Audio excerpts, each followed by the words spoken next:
우리가 사는 이 세상이 여러분 어떤 세상 되기를 바라세요? 싸움도 없고 반대도 없고 늘 사랑만 넘치는 그런 세상 되기를 아마 바라실 겁니다. 그런데 문제는 현실은 그렇지 못하다는 거죠. 한번 잠깐 보여주시겠어요? 이건 세계지도입니다. 근데 세계지도인데 어떤 세계지도냐면 그 10여 년 동안 사망자가 발생한 분쟁 지역을 표시한 지도래요. 여기 보시면 제일 진한 색, 요거 밤색이죠. 아니면 여기 요런데, 여기 밤색. 저건 뭐냐 하면 10,000명 이상 죽은 전쟁이 일어난 곳이래요. 또 그리고 그다음에 여기 이렇게 빨간데, 여기도 이제 빨간데가 있죠. 이게 10,000명 미치니까 몇 명이겠어요? 1,000명부터 9,999명까지 전쟁에 죽은 사망자가 있는 그런 전쟁 지역입니다. 그 다음에 이제 여기 조금 더 주황색이죠. 조금 더 연한데 여기는 이제 이런 색깔이 있는 데는 뭐냐 하면 999명부터 100명까지 전쟁이 나서 죽은 사망자가 생긴 그런 분쟁 지역이 됩니다. 근데 여기 원래 지금 여기는 약간 좀 주황색처럼 보이는데 원래 노란색이더라고요. 원래 원본에는 노란색인데 이건 뭐냐 하면 100명 이하. 많이는 안 죽었지만 그래도 작은 사상자는 아니죠. 100명 이하의 사망자가 생기는 그런 그 전쟁 지역입니다. 요즘 제일 시끄러운 러시아랑 우크라이나 전쟁 지역이 어디냐면 여기예요. 여기거든요. 밤색이죠. 10,000명 이상입니다. 또 그리고 이스라엘이랑 저기 하마스 전쟁 여기예요. 이스라엘이 여기쯤이거든요. 여기도 밤색이에요. 동남아의 여기는 어디냐? 미얀마래요. 미얀마에 내전이 있는데 거기도 10,000명 이상 죽었다는 거예요. 그리고 여기는 이제 아프리카에도 여기랑 여기에 보면 이제 살짝 그 국경선이 있거든요. 이 세 곳도 10,000명 이상 죽어가는 그런 내전이 계속되고 있는 곳이 됩니다. 이렇게 큰 전쟁 말고도요. 여러분 저기 빨간색으로 되어 있는데도 얼마나 많아요. 9,999명에서 1,000명 사이에 사망자가 생긴 전쟁도 상당히 많죠. 이런 데뿐만 아니라 가만히 보세요. 전체 우리 지구의 반 이상이 지금 수백 명, 수천 명이 죽어나가고는 전쟁이 계속되고 있습니다. 모든 사람들이 원하는 세상은 저렇게 전쟁이 있는 세상이 아니잖아요. 평화를 갈구하는 세상인데 현실은 그렇지 않다는 거예요. 사람 사는 곳은요. 어디나 갈등이 있습니다. 꼭 저렇게 거창하게 나라와 나라 간의 전쟁뿐만 아니라 여러분 주변에서도 쉽게 볼 수 있어요. 식구들끼리 다투고 뭐 친구끼리도 다투고 뭐 만나는 사람과도 다투고 어쨌든 사랑하는 사람들하고도 다투고 그래서 인간의 역사를 다툼의 역사, 전쟁의 역사 그렇게도 얘기합니다. 이건 교회도 마찬가지예요. 여러분 우리 기독교도 사랑과 평화만 있으면 좋겠는데 그렇지 않은 거 알잖아요. 특히나 우리도 세상과 등을 지고 다투는 적들이 있습니다. 근데 이런 이유에 대해서 예수님께서 이런 말씀을 하셨어요. 한번 잠깐 보여주시겠어요? 같이 읽어봅니다. 요한복음 15장 18절 19절 말씀. 세상이 너희를 미워하면 너희보다 먼저 나를 미워한 줄 알라. 너희가 세상에 속하였으면 세상이 자기의 것을 사랑할 것이나 너희는 세상에 속한 자가 아니요 도리어 내가 너희를 세상에서 택하였기 때문에 세상이 너희를 미워하느니라. 아멘. 세상이 우리를 종종 미워한다고 너무 그거 마음 쓰지 말래요. 세상이 너희를 미워하면 너희보다 누구를 먼저 미워한 줄 알래요? 예, 너희보다 먼저 나를 미워한 줄 알라. 여기서 말하는 나는 예수님 말씀하는 거죠. 그러니까 우리보다 예수님을 먼저 미워한다는 거예요. 실제로 그런지 안 그런지 한번 잠깐 들어보실래요? 세상 사람들이 우리 욕할 때 뭐라고 욕하죠? 예수 믿는 것들이 그래요. 예수 믿는 것들이. 잘못은 내가 했는데 예수님 먼저 싸잡아가지고 예수님 먼저 욕을 하는 거예요. 예? 우리가 욕 먹을 때마다 자동적으로 주님이 먼저 이제 거기 이제 그 욕을 먹으시는 거죠. 왜 그러느냐? 밑에 보면은 너희는 뭐래요? 세상에 속한 자가 아니요. 왜 우리가 욕을 먹느냐? 우리가 세상에 속하지 않았기 때문이래요. 우리가 세상에 안 속하고 주님께 속했잖아요. 그래서 여러분, 우리가 믿음으로 살면 어때요? 하는 것도 그렇고 사는 것도 그렇고 세상과 다르지요. 이거를 뭐라 그래요? 거룩이라 그러잖아요. 거룩. 거룩이라는 말의 뜻은 구별됨, 점잖음이 아니라 구별됨, 다름이라 그랬잖아요. 그러니까 우리가 예수님의 방식으로 살다 보니까 세상 사람들이랑 달라요. 사는 것도 다르고 행동하는 것도 다르고 말도 다르고 생각도 다르고 다릅니다. 이것 때문에 우리가 유독 세상의 욕을 먹는 거예요. 뭐 다른 종교들도 비판을 받긴 하는데 사실 가만히 보면은 교회만큼 욕을 먹나요? 교회가 잘못해서 욕을 먹을 때도 있는데 때로는 우리의 믿음을 가지고 그걸 가지고 뭐라고 할 때가 있어요. 뭐 그런 일들이 있습니다. 그런데 이런 다툼이요. 꼭 나쁜 것만은 아닌 것 같아요. 왜냐하면 이런 다툼이 있어야 진짜와 가짜가 구별되기 때문입니다. 여러분, 목사가 되려면 신학교에 가서 신학을 공부합니다. 학부 4년 하고요. 대학원 가서 3년을 해요. 그러니까 최소한 7년을 해요. 이렇게 하는데 이 신학이 여러분 어떻게 생겨난 줄 아세요? 공부 잘하는 목사님들이 공부를 많이 해서 신학이라는 학문을 만들었을까요? 이 신학의 출발은 그게 아니에요. 그 초대교회 때부터 이단과 다투면서 성경이 맞다는 걸 증명하려고 하다 보니 신학이 생긴 거예요.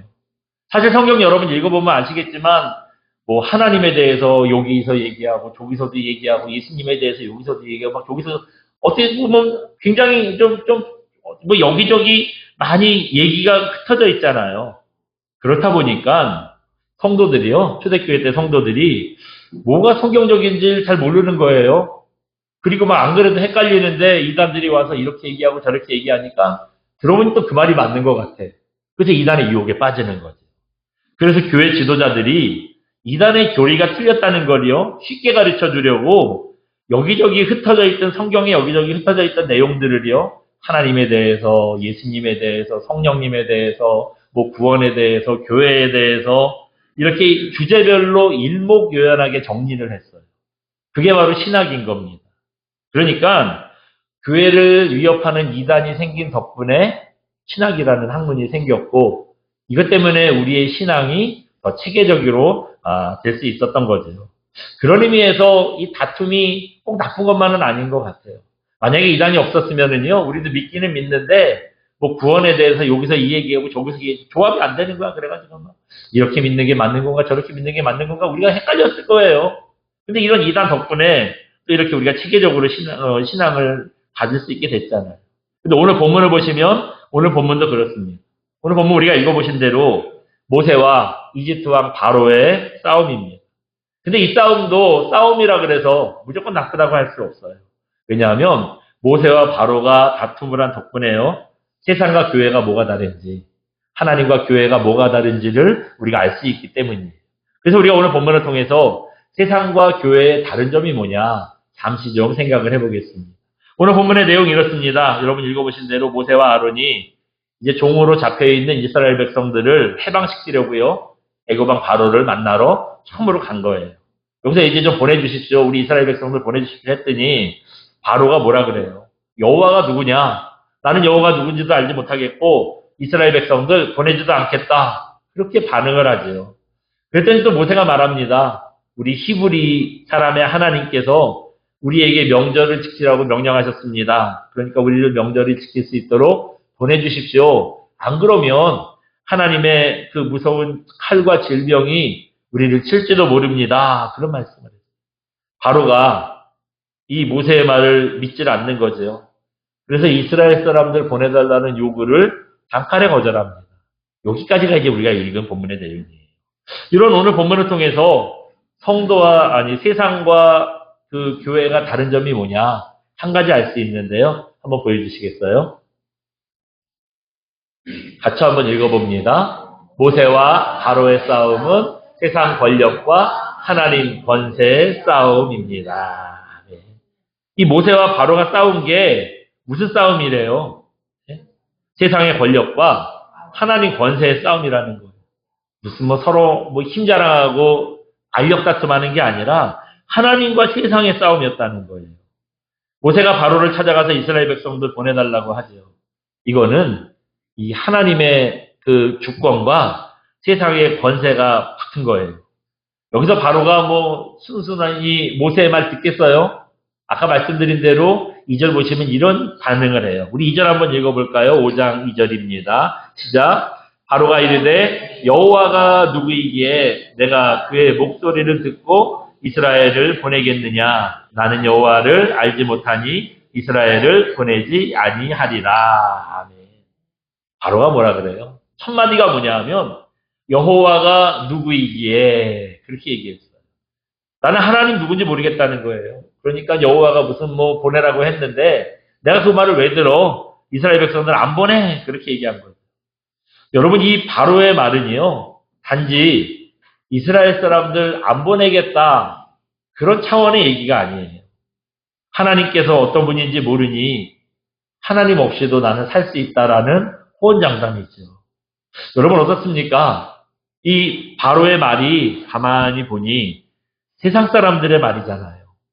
여러분 세상 사람들 뭐라 그래요? 하나님이 누군지 모르겠고 여태까지도 하나님 없이도 잘 살았으니 앞으로도 나는 하나님 필요 없다. 하나님 없이 살 수 있다. 이게 세상 사람들의 하나님을 향한 반응이잖아요. 근데 모세가 바로가 그렇게 말했다 그래서 은맥이 주고 하고 돌아갔을까요? 역시 안 되는데 하나님 괜히 보내가지고 이렇게 불평하고 갔을까요? 그 뒤에 여러분 스토리를 우리가 잘 알잖아요. 바로가 아무리 싫다고 해도요. 모세가 또 찾아가고 또 찾아가고 해요. 몇 번이나 찾아갔지요? 10번. 10가지 재앙을 내릴 때까지 찾아가잖아요. 자그마치 10번이나 찾아가서 결국 바로의 고집을 꺾고 말지요. 여러분 그렇게 모세가 바로를 10번 찾아가는데 모세의 마음이 어땠을까? 여러분 생각해 보셨어요? 그 10번을 찾아갈 때마다 한 번 갈 때마다 어떨까요? 네? 처음 갔을 때는 하나님께서 가라고 하시니까 뭣도 모르고 갔는데 갈 때마다 거절하잖아요. 안 된대잖아요. 예? 아무리 하나님의 명령이라 그래도 찾아갈 때마다 두려웠을 거예요. 이 사람이 그냥 내가 만나는 친구도 아니고 아는 사람도 아니고 왕이잖아요. 이놈을 당장 죽여라 그러면은 거기서 살아나올 수가 없는 상황이에요. 나랑 관계가 좋고 긍정적이고 이러면 갈 때마다 얘기도 좀 발전이 되고 이러면 좋은데 무조건 안 된다 그러고 막 노하고 하니 찾아갈 때마다 두려웠을 거예요. 첫 번째 갈 때보다 두 번째 갈 때 무섭고 두 번째보다 다섯 번째 갈 때 무섭고 아마 10번째 갈 때는 진짜 달달달달 떨면서 갔을 거리요. 그리고 또 거부당할 때마다 얼마나 두려움이 있었겠어요. 상처도 있고 이런 마음들이 있었겠죠. 그래도 여러분 모세가 포기하지 않았다는 거예요. 끝까지 갑니다. 하나님께서 아마 20번 가라 그랬으면 20번 갔을 거예요. 마음은 두렵고 하는데 그래도 찾아갔을 거예요. 왜냐하면 성도는 어떤 사람들이죠? 내 맘대로, 내 뜻대로 사는 사람들이 아니라 하나님 뜻대로 사는 사람들이기 때문입니다. 아마 자기 마음대로 관도도 다 했으면 한 2번 가보고 안 갔을 거예요. 이거 안 되나 보다 하고 도망갔을 거예요. 근데 바로를 꼭 설득시켜서 하나님께서 이스라엘 백성들 탈출시키시길 원한다는 거 이거 알잖아요. 이거 아니까 중간에 포기할 수 없는 거예요. 끝까지 순종합니다. 우리가 여러분 전도해 보면은 이런 마음 잘 아실 것 같아요. 어때요? 여러분 누구 전도하려 그러면 약 올리는 것도 아니고 올 것 같은데 안 오고 올 것 같은데 안 오고 분명히 가겠다고 약속해놓고 당일날 일 있다 그러고 아주 어쩔 때는 너무 화가 나가지고 한 대 쥐어받고 싶어요. 이러면서 드는 생각은 뭐냐 안 오려면 관도 뭐가 아쉬워서 내가 또 가서 그 얘기를 해 이런 막 화가 날 때도 있잖아요. 근데 그래도 어떻게 해요? 참고 또 가요. 왜 가요? 예? 하나님께서 한 영혼을 구원하는 게 얼마나 중요하다는 것을 중요하게 생각하신다는 걸 알기 때문에 가잖아요. 이걸 아니까 우리도 처음에 그 하나님 뜻인가 보다 하고 달려들고 2번, 3번 가고 막 하는데 한 10번쯤 가도 안 되면 어떡하죠? 안 되나 보다 하고 포기해요. 열심히 했는데 안 되나 포기해요. 근데 이런 일에 대해서 사도 바울이 이런 교훈을 주고 있어요. 갈라디아서 3장 3절 보시면 이렇게 말씀합니다. 한번 보여주시겠어요? 같이 한번 읽어봅니다. 너희가 이같이 어리석으냐? 성령으로 시작하였다가 이제는 육체로 마치겠느냐. 갈라디아서 3장 3절 말씀. 아멘. 여기서 성령으로 시작한다는 건 뭐예요? 하나님께서 우리에게 마음을 부어주시는 게 있어요. 하나님께서 원하시는 게 뭐냐? 이 마음에 부어주시는 게 있거든요. 내가 그걸 깨달아서 아는 게 아니라 성령께서 우리에게 그 마음을 주시는 거예요. 성령의 생각이죠. 시작하는 거예요. 하나님께서 원하신다니까 내가 해야지 하고 시작을 하는 거예요. 근데 아까 말씀드린 것처럼 전도라는 게 몇 번 해보면 잘 안 되거든요. 금방 안 넘어와. 마귀도요. 자기가 자녀 삼은 사람들 하나님께 쉽게 안 내줘요. 그 마음에 계속 유혹을 하고 못 갈 일을 만들고 이런 상황을 자꾸 안 가게 만들어요. 그러면 안 되나 보다 포기하거든요. 저기서 얘기하는 거예요. 이제는 뭘로 마치겠느냐? 육체로 마치겠느냐. 이거 내 맘대로 관두는 거는, 내가 맘대로 포기하는 거는 육체의 생각이라는 거예요. 이렇게 우리가 하나님의 일을 포기할 수 없다는 거예요. 그러면 세상 사람들이 우리 얼마나 우습게 보겠어요. 이거 저것들 좀 해도 안 되면 그냥 짚으려 넘어가는 거지. 진짜 10번, 20번 찾아가서 그 사람 마음에 감동이 될 정도로 한번 섬겨본 적이 있느냐는 거예요. 전도하는 게 그렇게 힘들더라고요. 또 이래서 그냥 사람들에게 비웃음만 얻는 게 문제가 아니라 이렇게 쉽게 포기하면 우리가 하나님의 뜻을 어떻게 이루고 하나님께 어떻게 영광을 나타낼 수 있겠습니까? 우리가 하나님의 뜻을 이루겠다는 영적인 싸움을 시작하셨다면 여러분 중간에 포기하지 마시고요. 끝까지 싸우시기 바랍니다. 그래서 하나님 권세가 세상의 권세를 이긴다는 거 꼭 보여줄 수 있기를 주님의 이름으로 축원드립니다. 두 번째, 모세와 바로의 싸움 두 번째는 이겁니다. 한 번 더 보여주시겠어요? 같이 한번 읽어봅니다. 모세와 바로의 싸움. 사람을 어떻게 보느냐 하는 싸움입니다. 모세와 바로의 싸움이 어떤 거래요? 사람을 어떻게 보느냐. 모세는 사람을 어떻게 보고 또 다르게 얘기하면 하나님께서는 사람을 어떻게 보시고 또 바로는 사람을 어떻게 봤느냐 하는 이 싸움이었다는 거예요. 결론부터 말씀드리면은요. 바로는 이스라엘 백성들 사람으로 보지 않았어요. 사람을 인정하지 않았습니다. 삽이나 망치처럼 자기의 욕망을 채워줄 도구로 봤다는 거예요. 그러니까 이스라엘 백성들 데려다가 400년간이나 노예로 부려먹었지요. 또 모세가 이스라엘 백성들 보내달라고 오늘 본문에 그랬잖아요. 근데 안 보내준대잖아요. 그 이유가 뭐겠어요? 예? 그렇지요. 이놈들 보내주면은 이스라엘 백성들이 하던 일 누가 해요? 네? 그거 누가 해요? 어서 임금을 주고 하는 것도 그렇지만 그 많은 사람들 수백만이나 되는 그 인력들을 어서 구해서 일을 지킵니까? 이런 생각이요. 꼭 이 바로 시대만 있던 건 아니더라고요. 최근까지도 그랬어요. 여러분 고대부터 그 힘 있는 사람들은 어때요? 힘없는 사람들 데려다가 종으로 삼아요. 부려먹으려고 그래요. 꼭 노예로 삼지 않더라도요. 내가 좀 힘이 있으면 만만하고 힘없는 사람들은 꼭 내 종처럼 부려먹으려고 그래요. 우리 심령이, 우리 마음이 그렇다라는 거예요. 불과 200여 년 전까지만 해도 여러분 전 세계 어디나 종이 있었습니다. 지금 세상이 좋아져가지고 갑자기 막 그랬죠. 우리도 구한말 해도 종이 있었잖아요. 예? 근데 우리만 그런가요? 미국도 그렇고 유럽도 그렇고 어디나 그 당시에까지도 종이 있었어요. 이게 불과 200년도 안 된 일이에요. 자기 욕망을 채우기 위해서 사람을 삽이나 망치 같은 도구로 그렇게 부려먹는다는 우리 인간의 심성을 나타내주는 증거가 바로 이게 아닌가 싶어요. 시대가 아무리 바뀌어서 무슨 르네상스다, 계몽주의다, 휴머니즘이다, 사람을 존중하는 마음이 생겼는데 진짜로 여러분 세상이 바뀌었다 그래도 모든 사람들에게 평등하고 사람답게 살 수 있을까요? 학문은 인간을 존중하고 높여야 된다. 이런 학문들이 막 올라갔어요. 막 18세기 르네상스 그래가지고 이제 하나님은 무시하고 사람을 높이고 사람이 최고다 막 이런 인문학이 막 나서기 시작했어요. 그런데 그런 공부를 하는 사람들, 그런 학자들, 그런 얘기하는 학자들 집에 가보니까 그 집에 하인들이 있어. 총을 부리는 거야. 밖에 나가서는 사람이 최고입니다. 사람을 존중해야 됩니다. 막 그러는데요. 집에 가니까 사람을 종처럼 부려요. 종으로 부리는 거예요. 종처럼이 아니죠. 종으로 부리고 있는 거예요. 공부 따로, 현실 따로라는 거죠. 또 공산주의가 여러분 또 그런 일이 있잖아요. 공산주의는 그 모토가 뭐예요? 모든 사람들을 평등하게 만들어준다는 게 공산주의. 근데 사실 공산주의가 사람들을 그렇다고 해서 더 많이 존중했던가요? 공산주의의 대표적인 사상은 유물론이라 그러죠. 사람은 당연하고 사람을 포함해서 모든 걸 물질로 보는 거예요.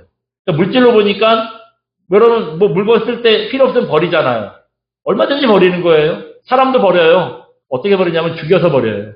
이걸 측총이라고 그러죠. 아니 자기들 용어가 있어요. 새로운 뭐가 들어오면 마음에 안 들면은요 그냥 갖다 씌워가지고 다 죽이는 거예요. 유물론에 입각했기 때문에 사람은 물건이기 때문에 그렇게 죽여도 된다라고 생각을 하는 거예요.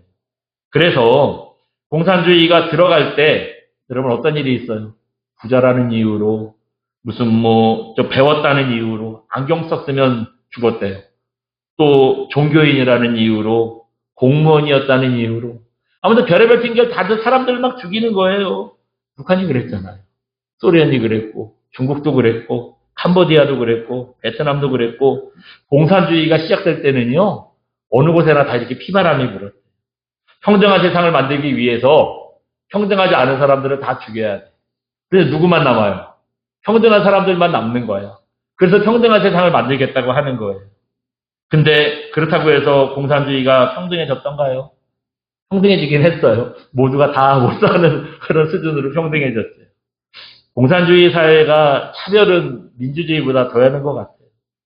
이게 바로 공산주의가 사람을 보는 관점이죠. 또 여러분 세상도 기독교가 들어오기 전까지 여자들을 보는 관점도 그랬어요. 공산주의만 나쁜 게 아니라 그 사람의 세상의 심정이 그렇다는 거예요. 여러분 우리나라도 어때요? 여자가 어디 이 한마디면 그냥 끝이었잖아요. 더 이상 말할 필요가 없는 거. 여자들 그 얘기 한마디만 하면은 아무 소리 못했어요. 예. 이슬람권은요 지금도 여자의 인권에 대해서 그렇게 편안하게 말을 못한다고 해요. 여자는 마음대로 옷 입을 권리도 없고요. 그래서 그 여자들 옷도 어떻게 입어요? 꼭 뭘 가리잖아요. 얼굴 가리고 그러잖아요. 심지어 뭐 정도의 차이는 있는데 최악은 이건 것 같아요. 한번 잠깐 보여주시겠어요? 저 보세요. 저기 앞일까요? 뒤일까요? 네? 이게 앞모습일까요? 뒷모습일까요? 네. 정도의 차이는 분명히 있어요. 저 정도로 하지 않는 나라도 많기는 해요. 근데 저렇게 눈만 내놓는 것도 안 돼서 눈도 가리는 거야. 망사로 이렇게 돼가지고 그 안에 어떻게 생겼는지를 모르게 만드는 거예요. 저 옷을 부르카라고 부른대요. 여자들은 아직 이슬람권에서는 좀 심한 데에는 여자가 운전 못하는 데도 많아요. 여자가 어디 운전을 하는 거예요. 그 잘 산다는 사우디아라비아도 한 10여 년 전까지 여자가 운전을 못했어요. 요즘에 와가지고 여자가 운전도 하고 뭐 경기장에 가서 경기도 보고 그러죠. 그전엔 그런데 가지를 못하는 거예요. 예? 또 아버지가 결혼도 하라는 사람이랑만 해야 돼. 그뿐인가요? 남자의 세 번째, 네 번째 부인이 되는 게 당연한 일이다. 남자의 사랑을 기다리고 밤새도록 앉아있는 거예요. 또 이슬람에는 명예살인이라는 게 있어요. 강간을 당하거나 결혼 전에 순결을 잃거나 간통을 하면 집안의 명예를 더럽혔다는 이유로 남편이나 아빠나 오빠가 딸을 죽이는 거예요. 그래도 집안에 더럽혔다고 딸을 죽여도 처벌받지 않는데 이게 기독교가 없는 곳에서 여자들을 보는 관점입니다. 이게 뭐 여자들만 그런가요? 예? 아무리 인권, 복지 말하지만 지금 현대에도 그렇지 못한 일들이 얼마나 많아요. 회사에서는 막 하루아침에 책상을 빼버리고 그렇게 못한다면 노조 때문에 못한다면 어디 꼴짜기로 갑자기 자처를 시켜버리고 가난하고 못 배운 분들에게는 뭐가 일할 수 있는 기회조차 주지 못하고 이런 일들이 태반이잖아요. 하나님 없는 세상에서 사람을 보는 기준은요. 가만히 따져보니 바로의 시대나 오늘날이나 별다를 게 없더라고요. 이 성경에 나오는 시대나 오늘날이나 사람을 대하는 그 수준이 그런 상태가 그리 달라지지 않았더라고요. 그렇지만 여러분 하나님께서는 우리를 어떻게 보실까요? 하나님은 사람을 사람 그 자체로 보세요. 그 사람이 뭘 갖고 있냐, 무슨 능력이 있냐, 무슨 일을 했느냐 이거 안 따지세요. 사람 그 자체로 존귀하고 사랑하십니다. 그렇기 때문에 이스라엘 백성들 사람 대우받지 못하고 노예로 있으니까 그 불쌍한 마음에 구하러 가잖아요. 모세를 보내시잖아요. 이 땅에 예수님 보내신 것도 같은 마음이셨겠지요. 예수님께서 십자가에 달리셨을 때 여러분 생각해 보세요. 예수님께서 꼭 그 사람은 내가 구원해야 돼라고 할 만큼 정의롭고 하나님께 사랑받을 만한 사람이 있었던가요? 우리가 다 죽어마땅한 죄인이었을 때 예수님께서 오신 거다. 그렇게 말씀하세요. 로마서 8장 3절입니다. 로마서 5장 8절입니다. 한번 보여주시겠어요? 같이 한번 읽어봅니다. 우리가 아직 죄인 되었을 때 그리스도께서 우리를 위하여 죽으심으로 하나님께서 우리에 대한 자기 사랑을 확증하셨느니라. 로마서 5장, 네. 5장 8절인 것 같은데? 저게 맞나요? 네. 네, 알겠습니다. 자, 아무튼, 하나님은요, 우리가 사랑받을 만 해서 사랑하신 게 아니래요. 우리가 언제요? 죄인이었을 때부터 우리 사랑하셨다는 거예요. 그렇다고 해서 또 구원받고 난 다음에 이제 완전히 바뀌어가지고 새 사람 됐느냐? 여러분, 구원 받으셨으면 새 사람 되셨나요? 이제 우리가 구원받았다고 하나도 죄도 안 짓고 사나요? 그렇지 못하잖아요. 여전히 우리가 구원받았는데도 불구하고 우리가 죄를 짓고 우리가 하나님 앞에 온전치 못하게 삽니다. 그런데도 주님께서는 우리를 죄인이라고 불러주지 않으세요. 의인이라고 불러주시고 우리를 사랑해 주십니다. 그게 바로 하나님께서 사람을 보는 관점이신 거예요. 세상은 사람을 어떻게든지 등쳐먹고 차별하려고 하는데요. 하나님은 사람을 무조건 사랑해 주시고 도와주실 존재로 보는 겁니다. 왜냐하면 우리가 하나님의 형상을 따라 지음받았기 때문이래요. 다른 말로 하면 하나님을 닮은 하나님의 자녀이기 때문이라는 겁니다. 여러분, 어느 부모가 자식이 잘못했다고 자식을 호적에서 파버려요. 그렇게는 못하잖아요. 사람도 그러니 아무리 못된 짓을 해도 끝까지 품어주고 용서해주는 게 부모잖아요. 그러니까 하나님도 그래서 우리가 어떤 모습이든지 사랑하고 용서해 주시는 거예요. 하나님은 아버지이고 우리가 자녀이기 때문에 우리가 어떤 모습으로도 하나님의 은혜를 입는 겁니다. 그러니까 이런 하나님의 사랑을 깨닫게 되면 우리도 변하게 돼 있어요. 예수님처럼 성품이 달라지고요. 사랑이 넘치게 돼 있습니다. 여러분, 그렇기 때문에 사람을 보는 우리의 눈도 달라지시기를 바랍니다. 그래서 하나님께서 우리를 사랑하셨던 것처럼 우리도 사람을 사랑하고 또 존귀하게 여길 줄 아는 귀한 종들 되시기를 주님의 이름으로 축원드립니다. 우리 시간 함께 찬양하고 기도합니다. 그 사랑 얼마나 함께 찬양하고 기도하겠습니다.